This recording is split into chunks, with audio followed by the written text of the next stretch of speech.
January 2008. The Boeing 777 is the gold standard for commercial aviation. For more than 10 years, the plane has logged 2 million flights without a single major accident. Cleared to land. But less than 1,000 feet above London's Heathrow Airport, all that changed. Pete, I can't get power on the engines. What do you mean? It's not giving me power. This can't be happening.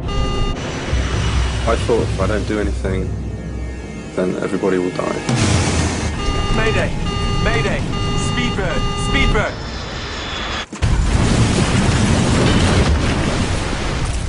Whatever brought down one of the world's most technologically advanced airplanes can't be found at the crash site.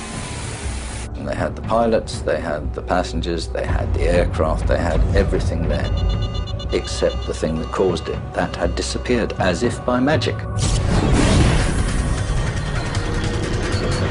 Mayday! Mayday!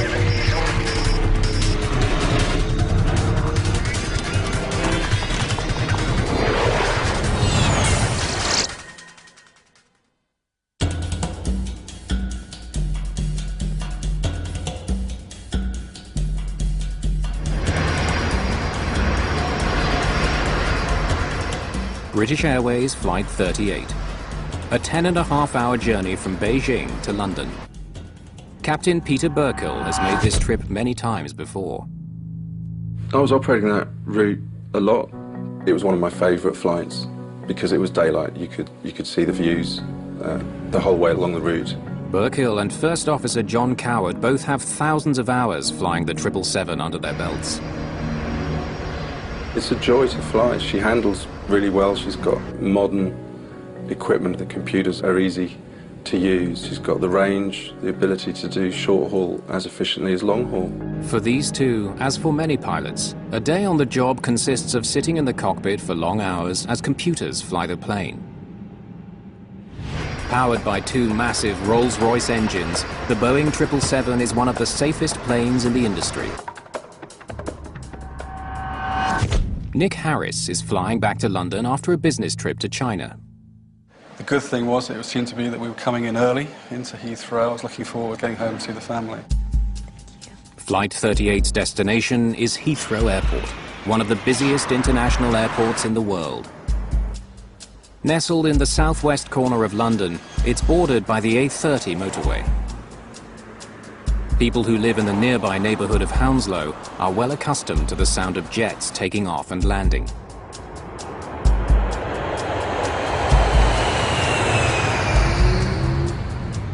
The area's tightly packed houses come into distant view for British Airways Flight 38.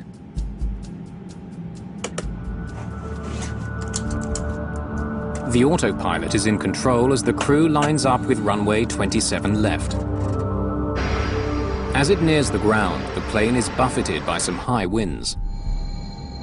Just a little turbulence. It's the first wrinkle in an otherwise smooth journey.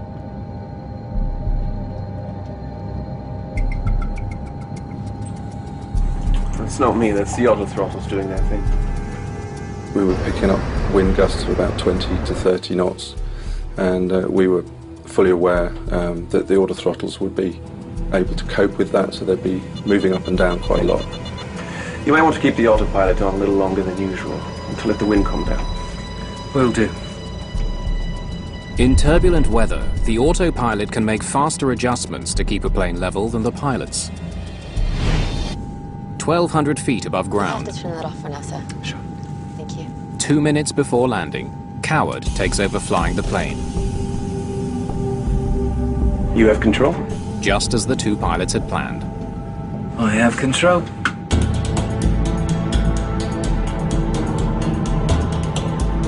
I had a few seconds to spare before clearance to landing, and I was just tidying up my map charts. Speedbird 38, prepare to land 27 left. Cleared to land 27 left, Speedbird 38. I remember looking out to see if our gate was available. 500 feet. 500 feet. Stable? Well, sort of. Suddenly there's a problem. Pete, I can't get power on the engines. It's not giving me power. What's going on? What do you mean? I was looking at the engine instruments and they didn't make sense to me because we were asking for full power, but the engine instruments were not giving us any power at all. What's going on? Flight 38 is crippled in the worst way imaginable. Well, it looks like we have double engine failure. With neither engine providing enough power, the jet won't make it to the airport. With 152 people on board, Flight 38 is falling toward London with only seconds until it hits the ground.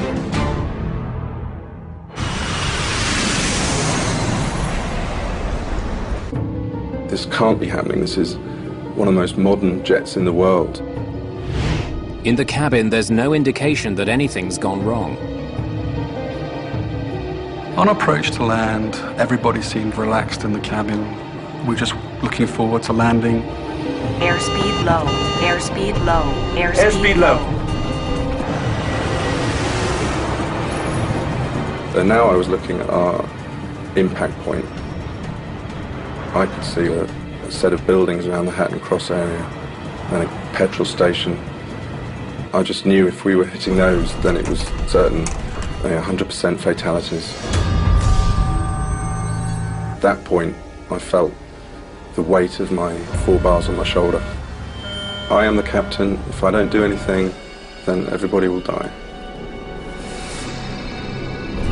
This close to the ground, Burkill doesn't have many options. He could take back control of the plane from Coward, but doesn't think that's the right move. First decision really was to not take control. I remember looking over at John. He was still flying the plane well. Good, he's doing a good job. He's doing what I need him to do. Burkill knows that even if they manage to clear Hounslow, the jet could still smash into the busy A30 motorway or the antennas at the edge of the airport. I thought about raising the gear. That's the biggest drag on a commercial jet. But I needed the gear to crash on.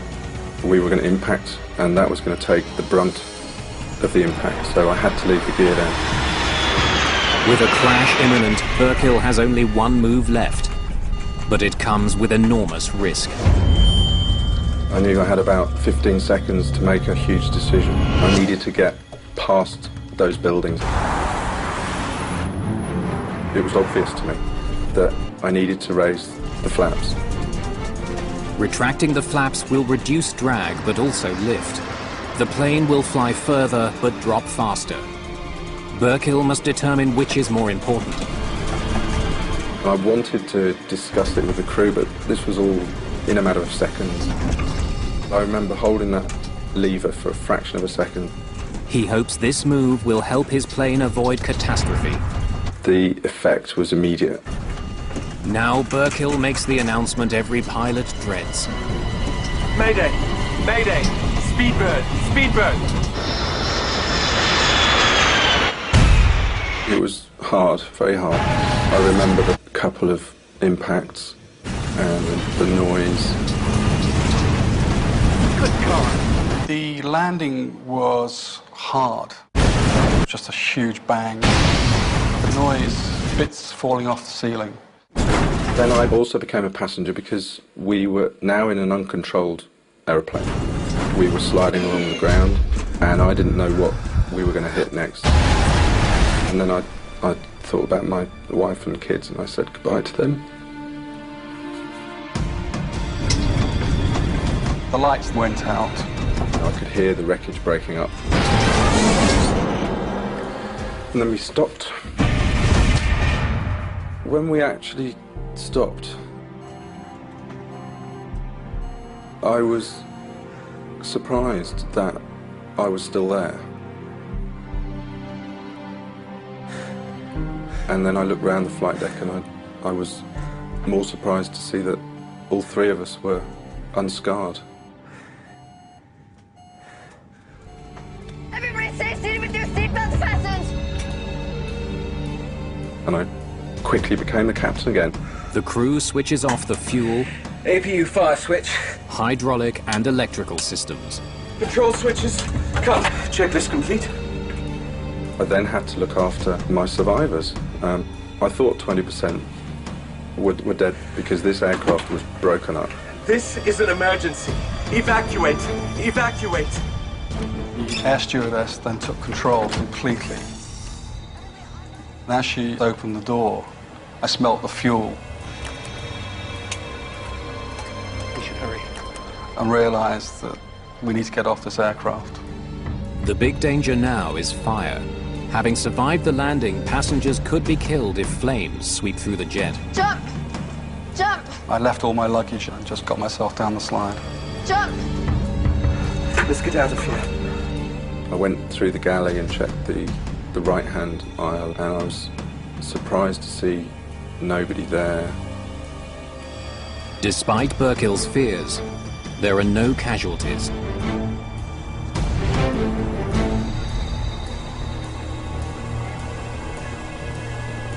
Outside in the cool January air, the scale of the disaster is clear.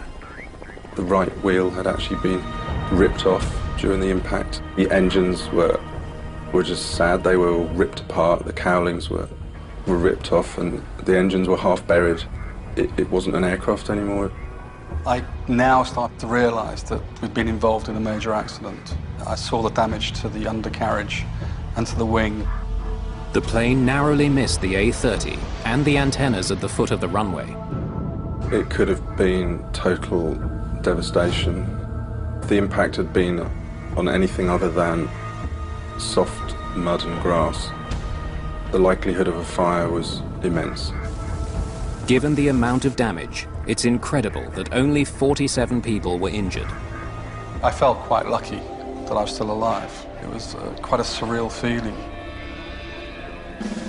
From China, British Prime Minister Gordon Brown praises Burkill and the crew. I think it's right to pay tribute to the calmness and professionalism of the British Airways staff, the captain, Peter Burkill, for what he achieved in engineering a landing that protected lives. Investigators have some early hunches about what caused the engines to fail. They also have plenty of clues, but a key piece of evidence is already missing. Heathrow's emergency planning swung into action. The crash of British Airways Flight 38 dominates the news. It's the most serious accident at Heathrow in 30 years.